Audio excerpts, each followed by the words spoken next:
2009 as the 54th member. And we're very proud to be able to welcome His Excellency the High Commissioner here tonight, plus all of you who are interested in improving bilateral trade and relations between Rwanda and the United Kingdom.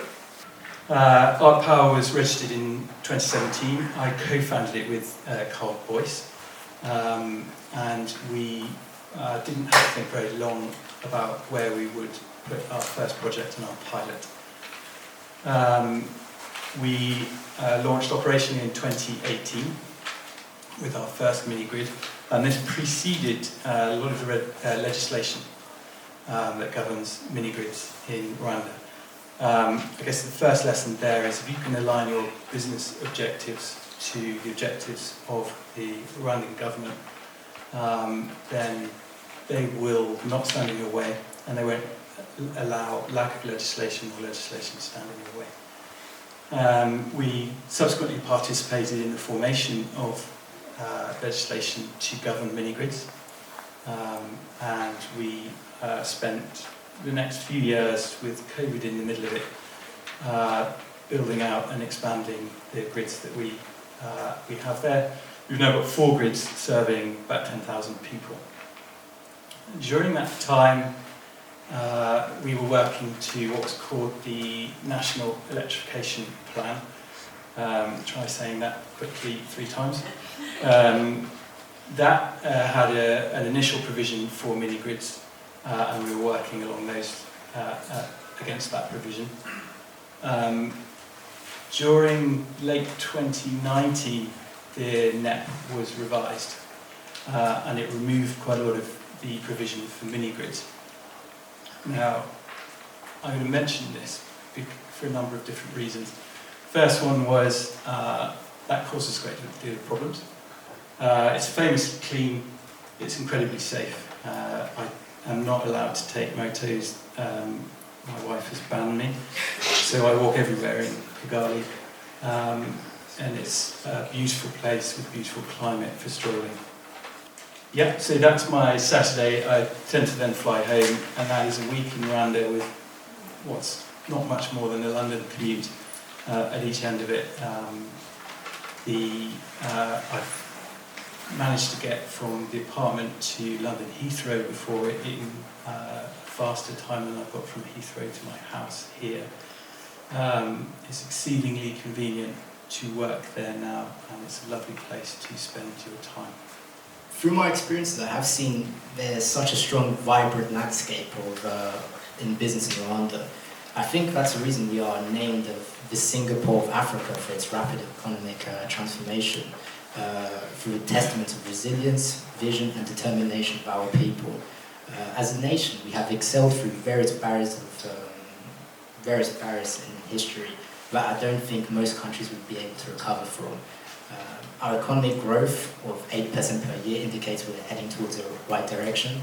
I'd like to give it a thank to our people and the government for creating more of a sustainable nation that we are today.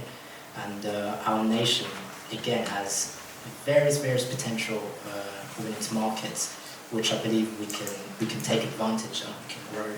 We've seen very fast firms growing, such as Hens Technologies, Jibu and Kasha.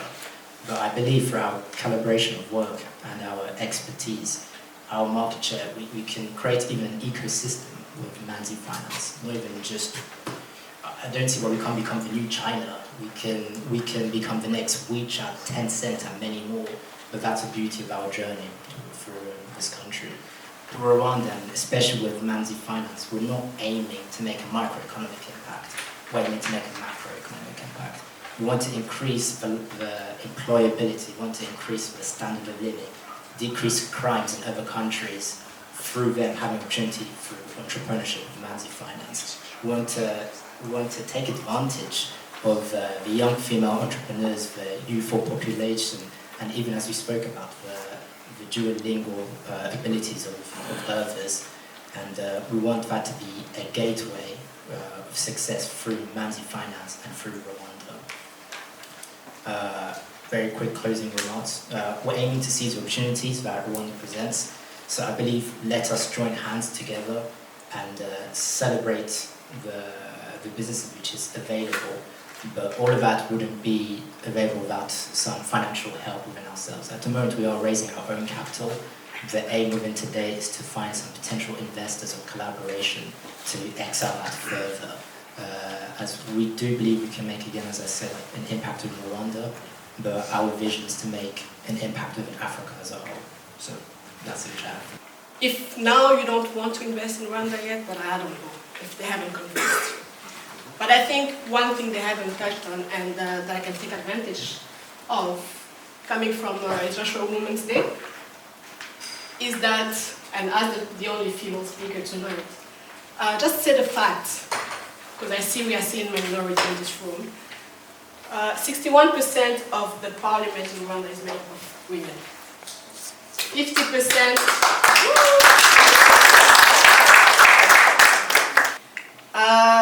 And that just goes to show you how the government and its people just want to move and do things better, because I believe we do things better. But also, it's inclusive. It's inclusive of, regardless of your gender, it's inclusive. There's opportunities Robert mentioned. We had a case study. The youth is, I think he didn't say it, but Kevin is the son of Aloise, and he's a young man that has been in business forever, I think, with his dad, and he's doing amazing, so I heard from his dad. So that's just show you that Rwanda welcomes everyone. Just come with a great plan, great ideas, great potential, and doors will be open to you, just like it was said earlier. Rwanda Business UK was created. It's just not me here. There's Ivan, whom I work with, and we work very closely with the High Commission. Thank you. They've been supporting us from day one, and I think they a little bit pressured me to actually make this a formal entity. We are here to support. We took a few people with us to Kigali for the forum in January, and I think you can network with them later and tell you how great it was. And not to Lord Popats's office as well. Oliver is here, very big supporters of ours as well.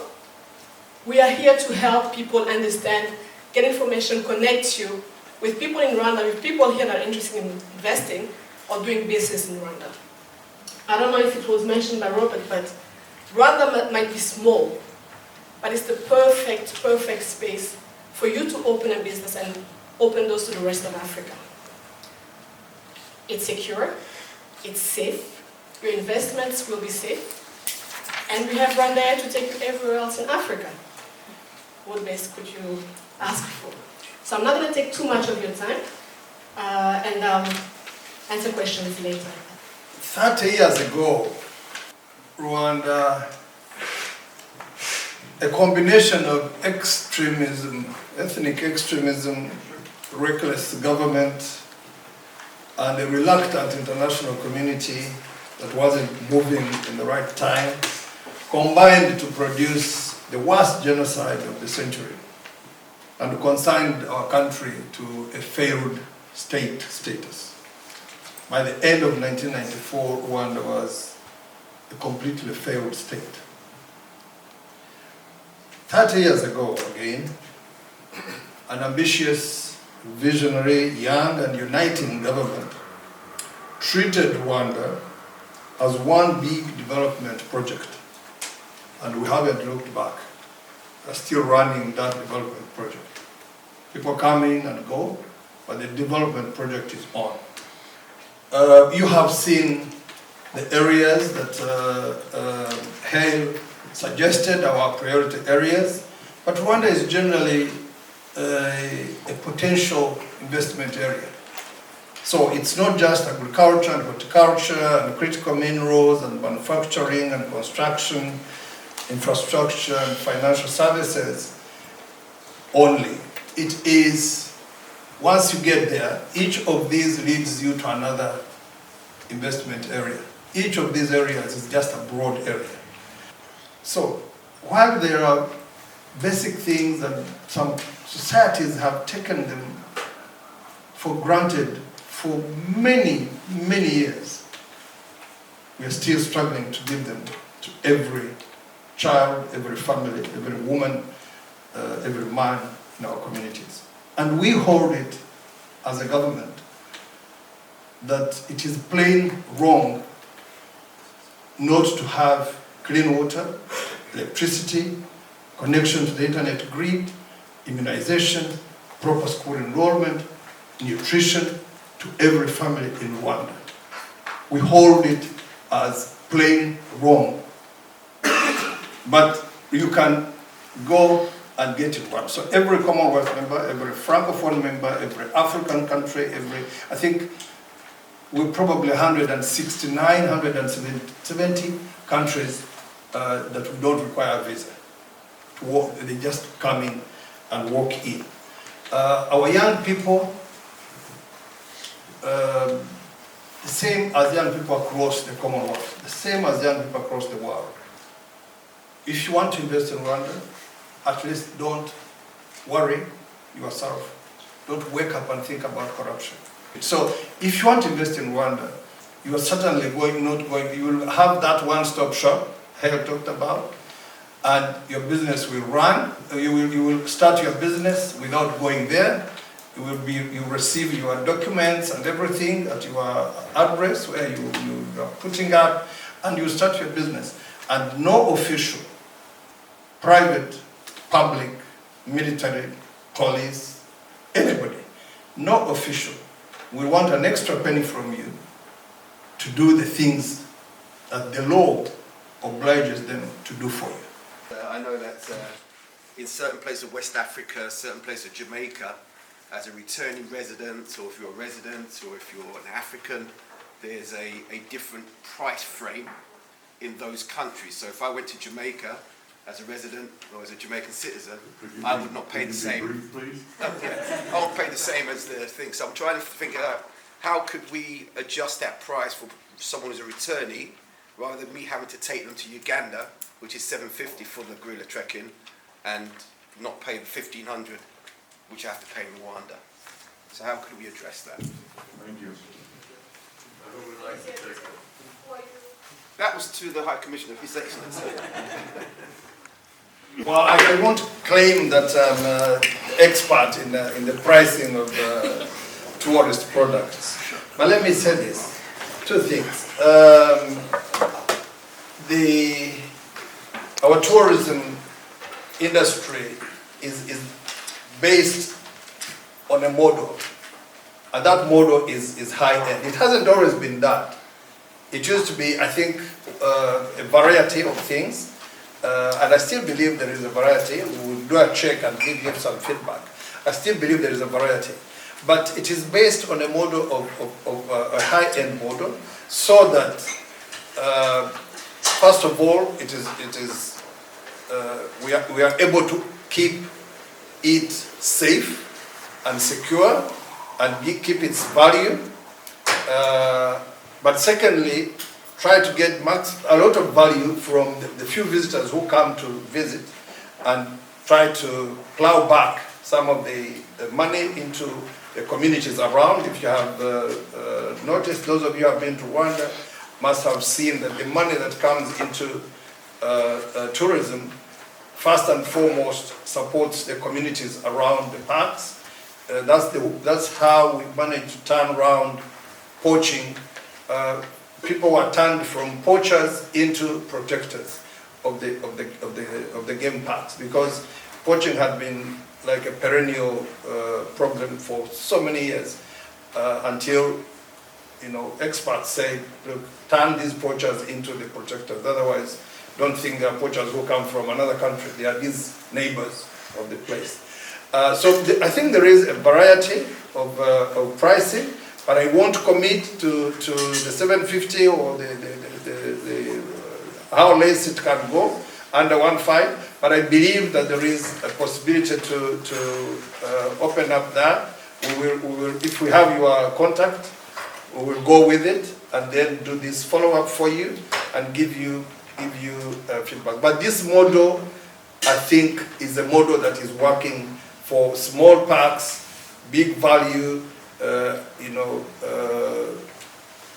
order to preserve the parks, preserve the authenticity of the park, preserve the quality of the park, and also get some money to plow back into these protectors of the parks. Thank you. Alexander Fleming Babumba. I hail from Uganda, originally. My interest, speakers, and interest to know. Recently, I'm aware, and I believe we all are, there's been a problem with food export and import, particularly from China, from India, which has recently stopped exporting of rice. That has caused a problem in the food prices. Asking this, and I'm keen to know, because that's my background, commodity products, Comexport Trading Africa Limited. What has been put in place to safeguard prices, particularly in the rice food aspects in Rwanda? Of course, rice across the bar has also been affected by the weather, the El Nino, and difficult problems. But are there some measures put in place not to cause shortage of this food item? I talk about rice because it's become a very major food item. Excellency. Information about this. Who would help? But let me ask you just a little bit of clarification. You're asking about interventions by governments, or to create some buffer stocks, or to support the pricing. I didn't understand the question. Thank you, Excellency. Yeah. It's really intervention, and again safeguarding and containing probably the price, so that it doesn't, skyrocket. Particularly again because of the cause of India. Let me just give you an economic guess. I'm not really very privy to the, either it's a WTO issue or it is a science issue. There's no rice because El Nino has made it short. But naturally, governments, depending on really what is basically staple. In my country, there is domestic rice production, certain percentage, there is importation, and there is other food. So I don't believe that we would have a serious problem with a shortage of rice. But there are other countries who would certainly have a serious problem with a shortage of rice. And I believe they would come up with policies either to support the price, or they are already creating some buffer stocks. And I believe that country-specific situations would lead to certain, policies that are very specific. On a global scale, it could probably be regional taxation. We belong to regional economic communities. Maybe taxes will be subsidized, maybe halved or something, to make it easy for people to access rice. But I really don't want to claim to be very privy to that specific question of the shortage of rice and the impact it's going to have on East Africa, or West Africa, or Southern Africa, or Northern Africa. It has really a combination of things. Some have it as staple, some have it as optional. If I don't have it as staple, I may not be bothered. I may let it go. But if I have it as the only thing I eat in my life, I won't let it go, because people will go hungry. So I will have to do some intervention. So I don't know whether that satisfies your question, but it also means I will do some more research to understand what is the specific problem of rice in our regions. Thank you. Thank you. Networking is about this. We've just witnessed the fact that networking with Richard brought us here. So we have a few moments before, after this to mingle. Please approach anyone that will be interested to speak to. Anyone from Rwanda Business UK, there's Isaac, Ivan and myself. Feel free to come ask questions. We'll be happy to either answer or find answers. So yeah, small surprise. So we have to make it fun, right? We'll do a small little raffle. We got Rwanda. Where is? Oh, he's left, I think. We had Rwanda here that brought us a very nice goodie bag with some gifts. VisitRwanda. Thanks to the High Commission. Rwanda Business UK has a small bag as well with some great coffee and a hat and a cup, I think. All you need to do is bring your business cards. I'll pick, or each one of us can pick. We'll go around with the bucket. We'll go around with the We've got to take some My name is Mohammed Nazir. I'm from FSS Green. It's a biostimulator and biofertilizer company. We are members of Rwanda UK Business Association and we're privileged to be here.